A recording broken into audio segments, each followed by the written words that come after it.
dunia dan akhirat. Padahal waktu kita cuma 24 jam dan belum kepotong untuk tidur, belum kepotong untuk makan, mandi, dan seterusnya. Apakah kita sholat setengah hari dan setengah hari lagi di dunia? Kan enggak. Bapak-bapak kalian atau ibu-ibu kalian, kakak-kakak kalian misalnya, yang kerjanya di kantoran itu aja udah 8 jam. Atau di pabrik misalnya. Masuk jam 8, pulang jam 4. Itu 8 jam itu udah untuk dunia. Belum perjalanan pulang pergi, belum istirahatnya karena capek, nanti sisa sedikit aja untuk akhirat. Kan nggak bisa balance begitu.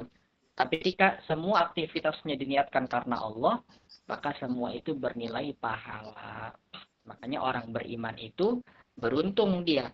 Setiap detik, setiap langkahnya bisa menghasilkan, bisa mempan pahala. Kapan? Kalau dia niatkan perbuatan-perbuatannya, aktivitas-aktivitasnya karena Allah.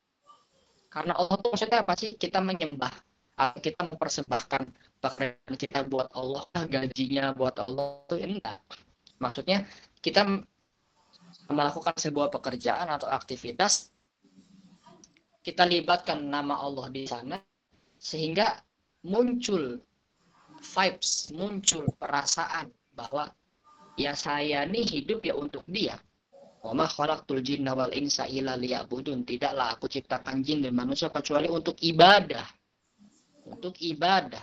Artinya ketika dia makan dan dia tahu makan ini sumbernya dari Allah, maka dia ketika dapat tenaga, ya dia gunakan untuk mendapatkan ridhonya. Nah, ketika dia belajar baik di kuliah maupun di sekolah maupun dimanapun itu, termasuk di kajian online seperti ini, dia tahu belajarnya dia ini karena Allah.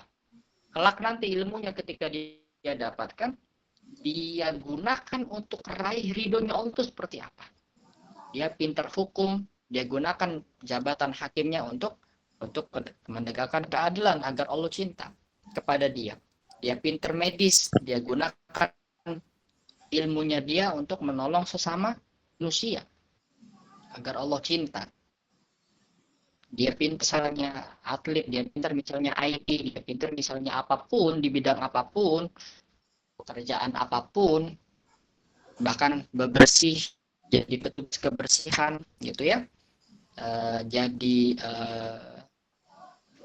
tenaga bangunan gitu ya, yang membangun rumah-rumah gitu.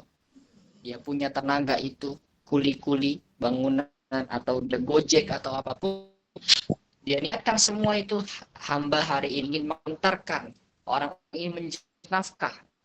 Jadi dia begitu mau nganterin para penumpang itu, driver ini begitu mau mengantar penumpang itu diniatkan ada bapak-bapak ingin ke kantornya, anak sekolah yang ingin berangkat ke sekolahnya, ke kampusnya. Aku akan menjadi wasilah mereka mendapatkan rezeki itu, mereka mendapatkan ilmu itu, mereka mendapatkan kebaikan-kebaikan itu yang nanti kelak mungkin dipersembahkan kepada nusa dan bangsa, dan aku terlibat dalam itu. Nah, itu dia niatkan karena Allah, itu pahala juga untuknya. Nah, jadi gampang mendapatkan pahala atau melakukan segala sesuatu agar bisa bernilai ibadah. Mungkin di mata manusia ya amaliyah biasa aja, perbuatan biasa. Tapi jangan remehkan kata raqib dan atid. Jangan remehkan penilaian Allah, karena yang Allah lihat kepada kita itu amal. Nabi bersabda, "Inna la yanzuru ila ajsamikum wala ila suwarikum, walakin ila qulubikum wa a'malikum." Sungguh Allah tidak melihat kepada fisik, rupa, jasad dan jasmani rohani, jasmani yang Allah nggak lihat. Tapi yang Allah pandang, yang Allah lihat, yang Allah nilai dari kalian adalah perbuatan dan hati, jernihnya hati dan perbuatan kalian, itu yang Allah nilai, itu yang Allah pertimbangkan dari kita.